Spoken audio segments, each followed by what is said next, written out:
All right, everyone, welcome. I'm Offending Commit. This is the Commit Show. We're going to be interviewing quite a few people here. First person that we had on the set is the man, the myth, the legend himself, James Bindon. How you doing, James? Good day. How you going? I'm good. Going well. Going well. All right. Well, let's get into it. I mean, we can talk all day about all kinds of fun stuff, but I got a good set of questions here for you. Ready. So let's go back in time a little bit. Year was 2018, April 30th. Devlog number 1. What is Dinkum? Can you tell me a little bit about how Dinkum came to be? Yeah. I was playing a lot of Overcooked at the time, and I thought, I like this mechanic where you can carry one thing and then interact with that one thing. And I thought I'd make a full game where that's all you could do. And turns out that wasn't very fun in the prototype, but I kind of stole the assets from that and moved it into another project. And at the time, I had just driven across Australia, so I think I got slightly inspired. So I made the new map, put some gum trees in, and I put some dead grass in, and I thought, red dirt, and I felt like home. And I couldn't remember seeing a game that looked like that, like it looked like where I lived. So I kept going. Excellent. So one of the things that I always appreciate about the game is all of the artwork that's in it. Can you share a little bit about how you've molded the graphics over time to create the look that we have today? That comes down to skill. So I didn't know much about 3D modeling. I still don't know a lot about it. In the earlier, the early dev blogs, you can see, how the game looked. And yeah, in my mind, Dinkum always looked a certain way, but my hands couldn't make that happen. And they still can't. I would love for Dinkum to look a bit nicer. I'm trying to update things at the moment. Just simple things like even the clouds in the background. Yeah, I think as I get better, I get more confident and I can kind of match a style. But I think there's still there's some assets I need to go back and take another pass over. Speaking of older assets, right?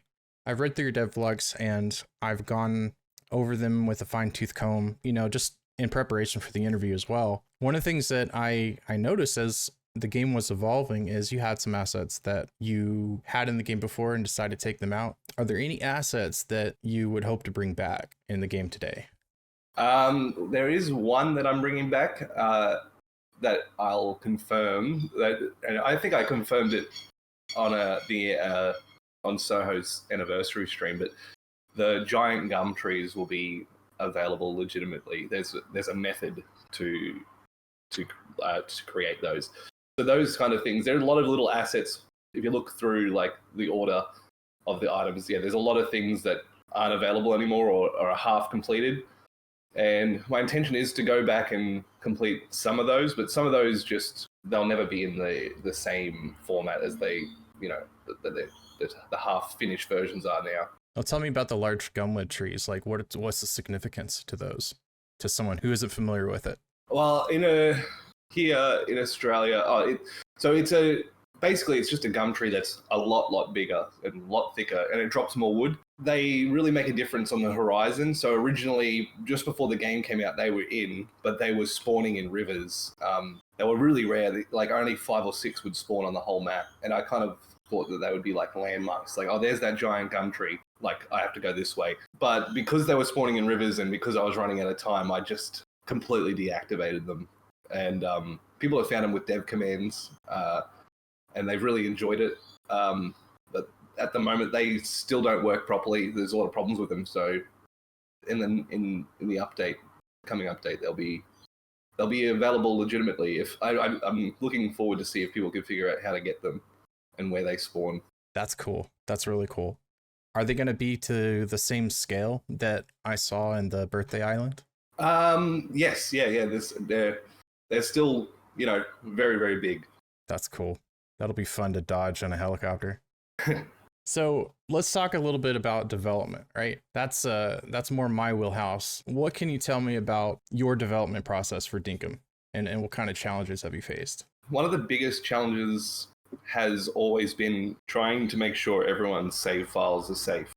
That's definitely the most I have to be really conscious of that. So I can't change the way the world's generated. I can't change the way the world's saved and loaded.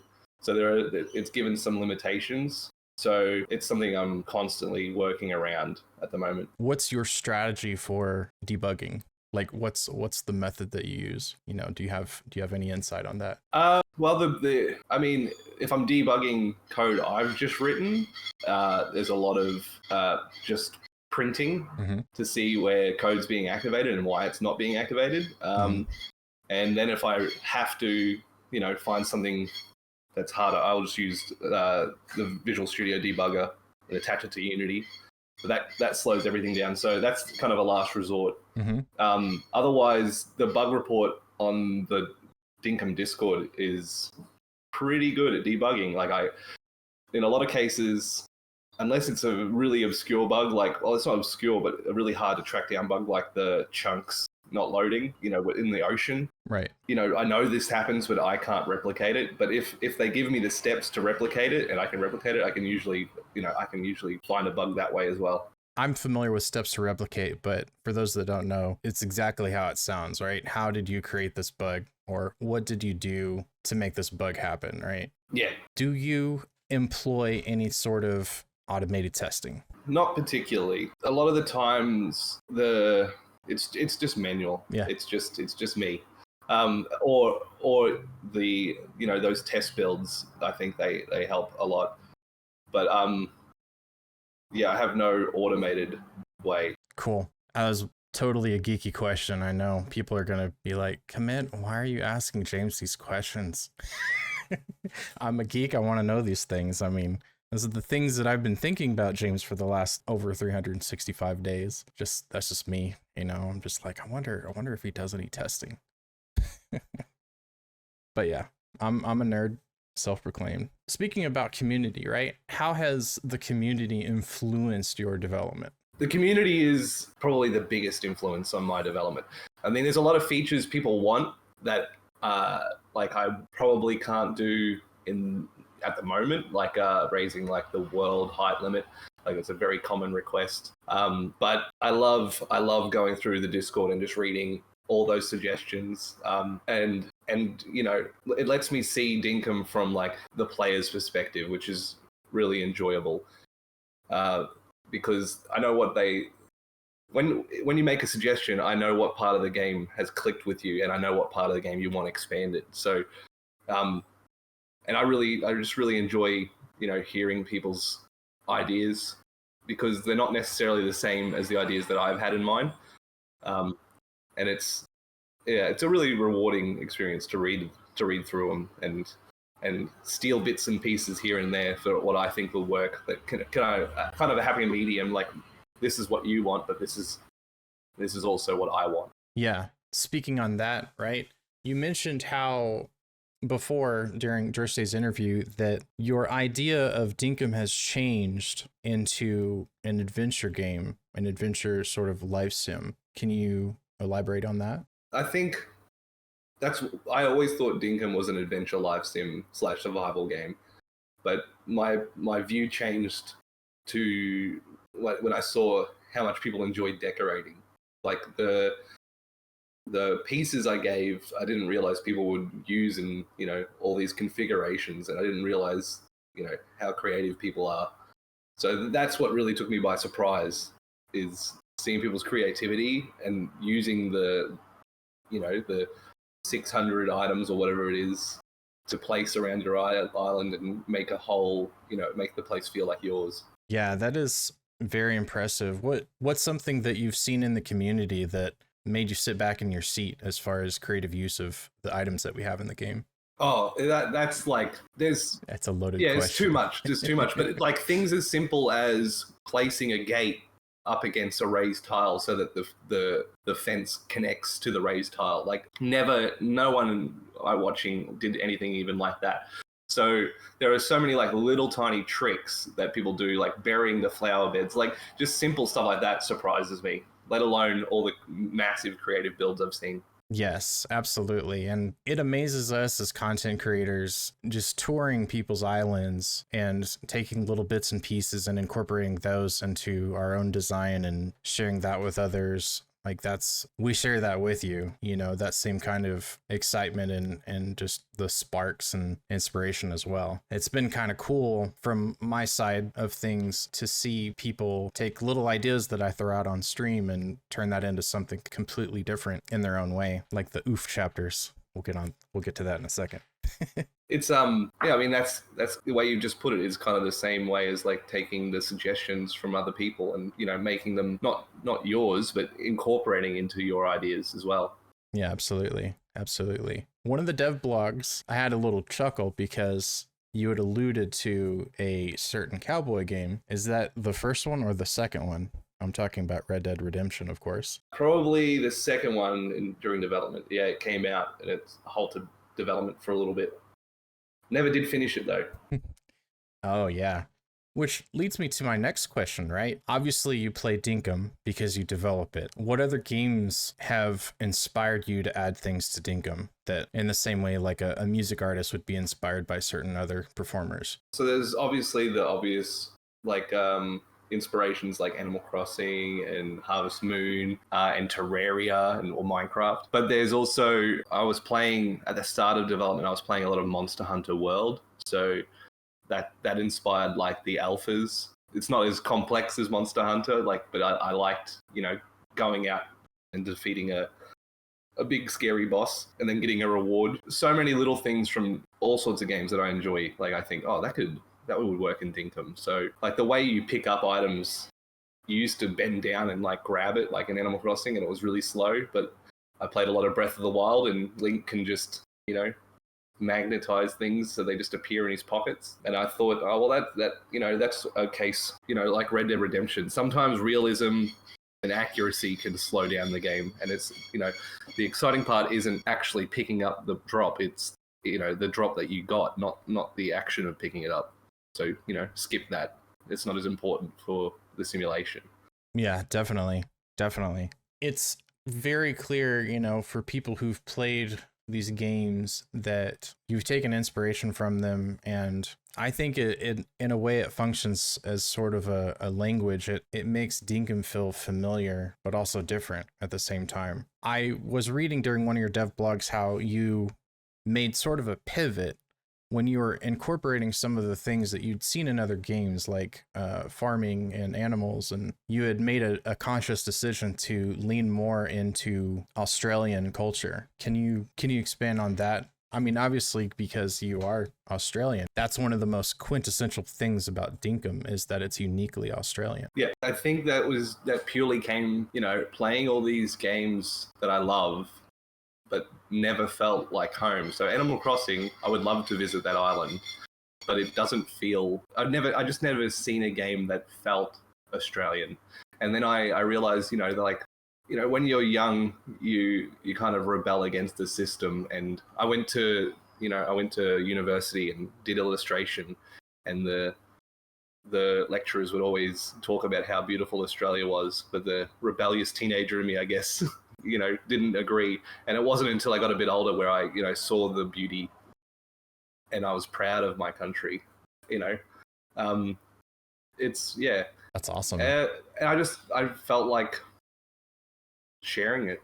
And when I started putting in farm animals, sheep were tempting because we do have sheep, right? But I why not go a little bit silly and a little bit fantastical to make it a little bit more interesting? It's amazing. I love the animals because I think people have really gravitated towards that. And I think that Dinkum has become not just a game that people can enjoy, but also a medium in which we can all learn about Australian culture and how things are said and all of the different slang words. That was a lot of fun learning. And then getting to see by that product Australian content creators that are also playing a game that in the same way makes them feel like home, feel at home, because Dinkum is unique, right? I've read a little bit about the name and what it means, but can you elaborate on how Dinkum got its name? Um, I mean, it's kind of a common thing that I would hear growing up. It's not, I wouldn't use it around my friends, but you would hear it very, very occasionally. Someone say, fair dinkum, as in, like, is that true or for real? Um, so I was looking for names, and I started calling it Dinkum myself before sharing, anything. And just as I was looking for a domain for the website, my wife said she doesn't like that name. She doesn't think it's going to be a good name. And I ran it past Google Analytics to see how many results and stuff. So there was lots of reasons to choose it, but for a little while it nearly became Town Under. Oh wow. Very, very close, because you're building a town down under. Yeah. And because Dinkum.com was taken. Ah. So there was, I mean, it nearly did, but the more I thought about it and the more I played around with it, it just felt good to have that one word be the title of the game. Yeah. And it kind of says what it is. If you know what, like, if you're aware, like, if you know what Dinkum, if you know, you word know. is. Exactly. Yeah, but otherwise, I don't know. To a foreigner, when you saw it on Steam, what did you think of that name? Well, I thought it was really interesting. I felt I was in the same boat as a lot of people. Like, Dinkum, what's that? What is Dinkum? And led to some Googling, and oh, it's Australian slang. And after that, it just became normal. It was like, oh, it's Dinkum, cool. It's the Australian game. And then, and in no way, I don't want to minimize this at all, but it became so commonplace that that is what it is. It is the Australian game, and people, of course, they make juxtapositions to other games that are familiar with, but that's kind of gets back to my earlier point. Dinkum, it feels unique but also familiar. Nice. Yeah. All right, so one of the things that has always fascinated me as a developer myself, my background started out in web design for many years, and now has gone into DevOps, but I've always had a special respect for game development. It's not just code. It's, you have the design element, you also have the engine itself, not just Unity, right? But the mechanics of the game. Can you go into how you've made sure that the core mechanics of Dinkum are engaging and rewarding and challenging all at the same time? So a lot of that came through early play testing. So originally, the game you would start, you'd be plonked on the island, everyone would be wandering around, and they'd all say, hey, build me a building, build me a building, build me a building. So, the more I had, like, feedback, a lot of people, I think because everything was available from the beginning, and John sold every tool, straight away. I think, from the early feedback I got, they said, like, oh, there's not a lot of rewards at the start, because I had essentially rewarded you with everything at once. So that was one of the first things I changed that really made the game feel, I think, in my opinion, like rewarding, is the license system. So you're not, all these things are visible at the start, but you need to earn the right to use each one. And I think, it's obviously a very similar system to the Nook permit points, but I locked the game's mechanics behind those rewards, instead of just giving you rewards on top and the game's mechanics being free. So I think some of that came accidentally, but the rest of it, I think it's always, I think you can make any game about collecting stuff and then taking it back to build stuff, to collect stuff. I think that loop just works in any game. I think it, even in, we were talking about Monster Hunter before, like that's the game. You go out, you take down the monster, you take its parts, so you can go home and make a better sword to take down the monsters. So I think that side of, like, the survival side is just already engaging gameplay loop. But then, yeah, I think the licenses kind of differentiated it. At one point in your dev blogs, you actually apologized for making things more difficult, which kind of made me chuckle, but also made me think, do you feel like you would add differing difficulties for players that seek more challenge? So there are some changes I want to make to like areas of the game, like the mines. I have some ideas that I'm messing around with now that will make it easier, but I always think that one of the main differences to Dinkum is to other games in the genre is not its difficulty, but its danger. I've always stood by that being something that makes the game different. So difficulty wise, I think I'll go in the same direction I have with like the alpha bulletin boards. Like those animals only spawn if you accept, and they despawn if you leave them alone long enough. So if you try and take one down and you're like, oh, this isn't for me, or I'm not ready for this, you can just run away in some cases and just not return, and the animal will go away by itself, and then you can wait until the player gets to decide, okay, I want this to be a little bit more difficult. So that's the kind of difficulty I see in the future. I don't think I'll change the base game as it is now, but ways to let players decide, hey, I want a challenge, I think is a safe way to go forward. And that spawned the bug zapper, or the bat zapper, I mean, for the deep mines, right? Yes. Well, some of that comes down to my philosophy, of if there's a pain point in Dinkum, there were two options. I could have lowered the spawn rate of the bats, or I can give an item to deal with it. And I just thought that was a more interesting gameplay element, that emerged by accident. I did a lot of testing, and I've never had trouble with the bats. But I've played a lot of Dinkum, and I played a lot more before everyone. You played a lot of Dinkum, really? Yeah, not willingly, but yeah, of course. Yeah. I get what you mean. Even in the cards, it says bats are annoying, so you knew. Yeah. Yes. But they were supposed to be annoying. They are. That's all they were. Is they're annoying. They're not a challenge. Yeah. Yeah, definitely. Well, that kind of takes me to like the other side of it, right? And I don't know if this would be the same answer or not, but there are some players that they seek a less challenging experience. They want the things from the deeper mines or the undergrove, but they aren't specifically up for the challenge. Do you feel like you would incorporate a passive mode? That's just hard because that's the reward for the players that they want to take that challenge.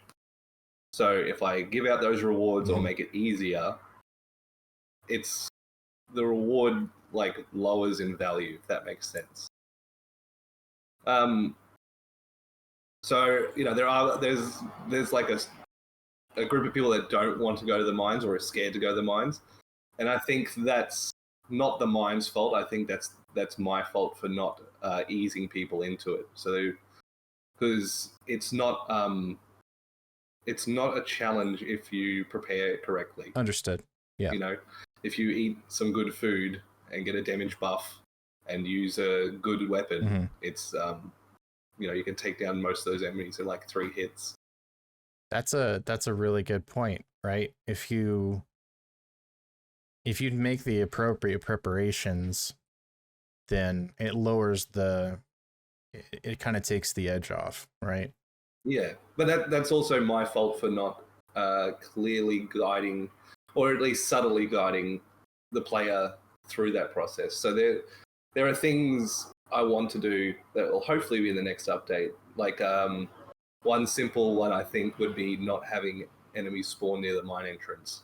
So you don't walk out and get attacked as soon as that's a stressful first encounter. Definitely. So that kind of thing, or slowly increasing the the spawn rate of animals every time you visit the mine until they're at the current level. So, you know, the first time you go down, maybe you see 2 crocodiles, and then the second time, okay, there's 4 now, etc. Yeah, something that would scale to the player's experience or their levels in the game. Or just ease them into being confident. And like I said, it's the players aren't wrong for feeling like that. It totally is my fault, and it's something I want to address. Yeah, that's interesting. Like I said, I mean, gameplay mechanics is one of the things that I always thought was really fascinating, because how do you make something fun? You can make something functional in programming, but where do you make that pivot point to make it fun? Some of that comes from like accidents in programming, and you know, a lot of it comes from, okay, I'll just make it, and then I'll check if it's fun. So I spent yesterday afternoon making an item that probably won't be in the update that I thought would be fun. Turns out it wasn't fun, but it gave me an idea for a new item. That's cool. That's really cool. So one of the things that is unique also about Dinkum is you're the sole developer, right? And to get the word out about Dinkum, you had your website. Can you share sort of the marketing approach that you took with getting the word out for Dinkum? There's like a complicated history about that. So like I had a publisher for 2 years of development. They offered, you know, they were doing marketing for me. So the original trailer, which is gone from YouTube, I should put it back up on the YouTube channel because it's hilarious to see. But that got a lot of views, a lot more than I could have, and they put out a press release. So I think that gave me a little tiny boost at the start.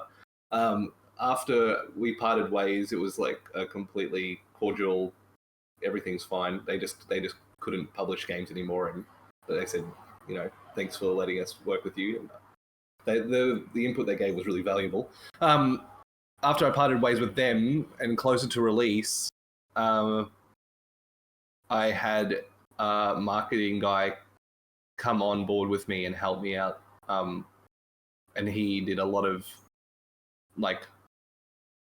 good work getting me like onto IGN and other game shows. So that was just before launch, and that got a lot of awareness.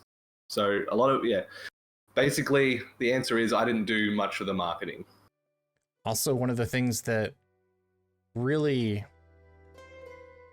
hits home with lots of people, and one of the things that I personally enjoy too, is the music of Dinkum. Can you share a little bit about how you came about finding like the right sound for Dinkum? And also the sound effects for that matter. So the music's done by Tatsumo Audio, or Lawrence, and he lives in England. So he just traveled around Australia, and he contacted me in the early days on Twitter when I had no music, and he said, "Hey, you know, I loved it there. I think I can bring something." And I gave him some prompts and some examples from other games, and he came back. And while it wasn't, you know, everything in my head, you know, for Dinkum is the best it can be, but I had a certain sound. I was going to go more Animal Crossing kind of empty, kind of like catchy loops, but he suggested like these longer versions. And once I heard them and I put them over the game, I realized, no, this is right. Like he knows, you know, I don't know anything about music. I can hum a tune to him, and then, you know, he can bring a whole song back from it. But not that I hum tunes. I'm not even that creative. But I really think he made Dinkum feel like Dinkum. I think it's a really important part of the game. Absolutely. Yeah, it's one of my favorite parts of the game too. Do you have a favorite song? It is the Windy song, on a windy day. The Windy song. The one that's used in the IGN trailer. That's my favorite Dinkum song. But otherwise, it would probably be the bank music as well. You gotta get that money. You gotta get them dinks. Yeah. Do you? I think it's perfect. Yeah, it is. My personal favorite is Franklin's. It's funky. It's so geeky and I love it. Do you foresee adding more music to the game in the future? Hopefully. As I think different areas. It just makes a place feel unique if it has its own, theme. Do you feel like you would ever get into anything procedurally generated sounds, items? Like in the game? Yes. Depends on what level of procedurally generated you're talking about, but at the moment, not really. That's cool. That's one of the things that me and my wife were always impressed with is the scale and the way that the map is generated. Can you share sort of a little underneath the surface of how the map is generated, and do you feel like we'll get any control over that in the future? Yeah, so the map is generated in like a sequence, and it just uses like noise maps. It's pretty much all Perlin noise, just different Perlin noise laid over top of each other, and that just chooses things from like where the grass is to like how tall certain areas are and where the beach is. It's pretty it's pretty primitive compared to like other procedurally generated games, like the way that I'm doing it. Giving control Still looks really cool though. Yeah, I would change it now. There's a lot of things that I would change that I can't at the moment, but I would make I would make changes. Sorry, I trailed off. It's okay.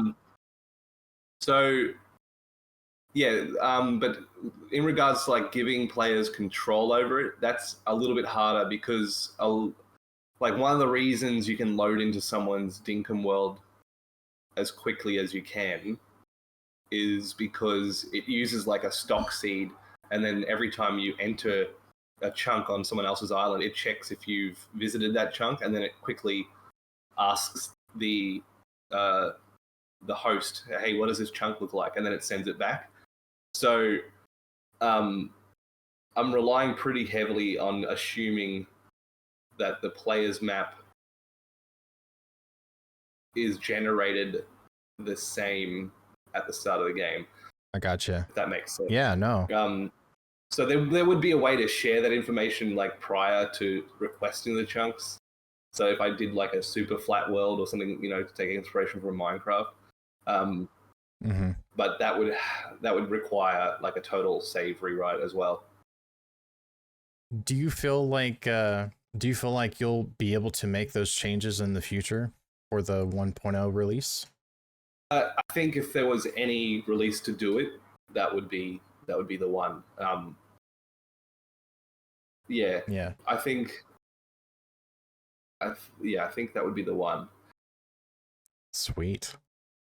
So let's talk a little bit about something that I've really wanted, and I know there are other people that have been curious about too. Tell us a little bit about the story of Dinkum in terms of the lore, right?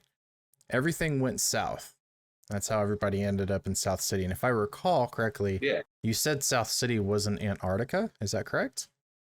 Antarctica is probably in there, right? Well, it's not Earth. Oh. Well, who knows if it's Earth? Even I don't know that. Wow. Well, okay. Cool. So at this point, right, we don't know if we're on Earth, but it has Australian influences though, right? Very fascinating. Yeah. It's the same as like where's Lord of the Rings set? Right. But it has influences from the real world. Have you thought about going deeper into the lore as you get in further into development of the game to kind of unravel some of those mysteries? I think I have a document that pretty much lays out everything like what happened Mhm. and when things went south. And but yeah, I think part of me believes that the characters wouldn't know that because it was so long ago. So Mhm. there would have to be like an organic way to kind of reveal that. But there's even there's a law reason why the mind shift every day in my document. So yeah, there's information I want to share, but also I kind of like the as long as I write the characters within the rules of the world, there might be a way to do that. So there's plans, I guess, to incorporate those little elements over time as you introduce new functions and features into the game. Yeah, I mean, in general, expanding on the NPCs would be that would be a good time to do it as well. Right. So let's talk a little bit about content creation. We have lots and lots of content creators out there that love making content for Dinkum, myself included, right? How do you see the role of content creators shaping the development of the game? I think, well, where I like that content creators can be almost guinea pigs because uh, they have like they have a deep understanding of Dinkum. So whenever I release an update or a patch, I love watching the content creators. They're acting as alpha testers nearly for new items and Yes. stuff. Um, I Jump really in the water, enjoy. commit. Let's see if the shark attacks you. Yeah, yeah, yeah. So that like that, I think that is that's where I think you guys are the most valuable to me. I mean, I just love watching people play my game. It's a very very strange feeling.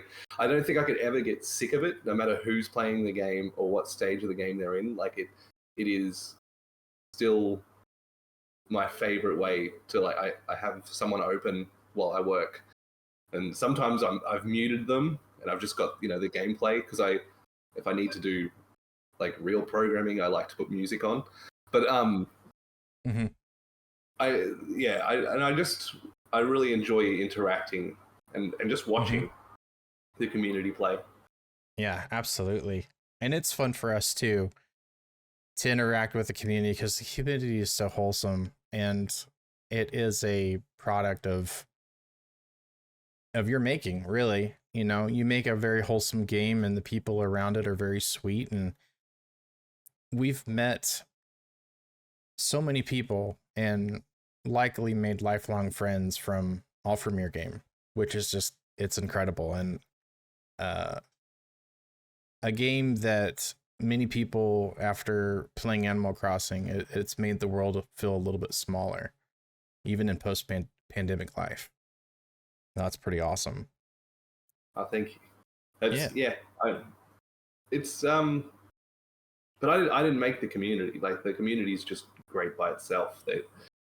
I'm yeah very lucky to have passionate people that are also kind and friendly and welcoming. Absolutely. Absolutely. What advice would you give to someone who's wanting to start game development? This is kind of my go-to advice: is to if you're looking to start making games, is start making games. That's Just do it. honestly like there's no cheat code. You just have to keep trying until the thing starts looking the way you want it to look. And then I learned with Dinkum as my first like officially released thing that it's never going to be finished. There comes a point where you just have to share it with people. Um, I made games for decades. Well, a decade, Mm-hmm. maybe like 15 years before I released Dinkum, just making little projects for myself that I would show my friends, and that would be it. Um, yeah, just keep practicing, and it can be frustrating because things don't work and you don't know why they're not working, and that still happens to me. Yeah. Um, but yeah, you just have to want to do it enough that you don't give up. One of my favorite sayings is perfect never ships. Yep. And that goes Yeah. exactly with what you said. You just got to There's no do such it, thing as perfect. put something out there, and keep at it. Yeah. That's awesome.